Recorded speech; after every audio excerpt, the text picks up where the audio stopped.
नमस्कार. तुम्ही काय म्हणता ना, अरे शाबूची खिचडीमध्ये गाजर वगैरे असतं का? सो नाही, तर ही शाबूची खिचडी नाही आहे. नमस्कार मंडळी, कशा आहात सगळे? आशा करते स्वस्त असेल, मस्त असाल. मी वर्षा तुम्हा सर्वांचं आणखीन एका नवीन रेसिपीमध्ये खूप खूप मनापासून स्वागत करत आहे.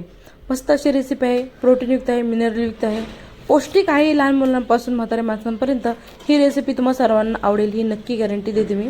सगळ्यात अगोदर या ठिकाणी मी 1 वाटी ज्वारी मी 7 ते 8 तास भिजत घातली होती, ते घालून घ्यायचं आहे.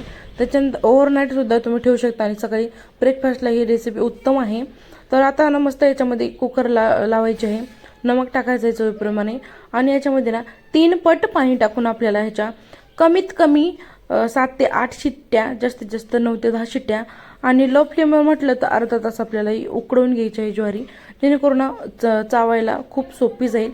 तर या ठिकाणी मी कढईमध्ये तेल टाकून घेतलेलं आहे, जिरे मोहरी टाकून घ्यायची आहे, थोडासा हिंगसुद्धा टाकायचा आहे, शेंगदाणे टाकायचे आहेत, कढीपत्ता टाकायचा आहे. तर यामध्ये तुम्हाला ज्या काही भाज्या आवडतात ना त्या तुम्ही यामध्ये टाकू शकतात. आता यामध्ये मी कढीपत्ता टाकलेला आहे, शेंगदाणे टाकलेले आहे, जिरे मोहरी टाकलेले आहे, हिरवी मिरची चवीप्रमाणे अशा पद्धतीने कट करून टाकलेले आहे. याच्याऐवजी तुम्ही पेस्ट टाकायचे असेल तर टाकू शकता. टोमॅटो टाकलेला आहे, गाजर टाकलेला आहे, बीन्स टाकलेले आहेत, बीट टाकू शकता या ठिकाणी. आणि जी मक्याचं कणीस असतं, कॉर्न सो ते सुद्धा टाकायचं आहे आपल्याला. तर मी तुम्हाला म्हटेल, तुम्हाला ज्या भाज्या आवडतात ना त्या तुम्ही यामध्ये टाकू शकतात, पण मी कमीत कमी पुलावमध्ये ज्या असतात ना सो त्या टाकले, जेणेकरून कलरफुल जर आपल्याला खायला काय असेल ना, लहान मुलांसुद्धा खायला नक्की आवडतं आणि कलरफुल त्याचे खायला दिसतं पदार्थ त्याच्यामध्ये.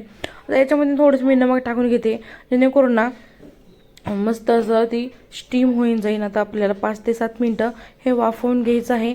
लो फ्लेमवर ही सगळी प्रोसेस करायची आहे आपल्याला, जेणेकरून ना त्याच्यामध्ये मीठ वगैरे सगळं जाईल आणि व्यवस्थितपणे भाजलं जातील सगळ्या भाज्या. आणि पाणी टाकायची गरज नाही याच्यामध्ये, कारण की टोमॅटोमध्ये याच्यामध्ये ऑलरेडी पाणी असतं गाजरामध्ये. त्याच्यामुळं थोडीशी हळद टाकली आहे, धना पावडर टाकली आहे, थोडासा चाट मसाला टाकायचा, थोडीशी लाल मिर्च पावडरसुद्धा टाकलेली आहे, जिरा पावडरसुद्धा टाकू शकता तुम्ही, पण ऑलरेडी मी जिरे टाकलेले आहेत म्हणून जिरा पावडर टाकली नाही. आता जी आपण उकडून घेतलेली ज्वारी होती सो ती टाकायची आहे. आणखीन थोडंसं नमक टाकून घ्यायचं आहे चवीप्रमाणे, लागत असेल तर, नाही तर स्किपही करू शकता तुम्ही. फ्रेश हिरवीगार मस्त अशी कोथिंबीर टाकून घ्यायचं आहे आणि मस्त असं परतवून घ्यायचं आहे आणि डबल आणखी 5 मिनिट आपल्याला वाफ देऊन घ्यायची आहे. आहा, लाजवाब असता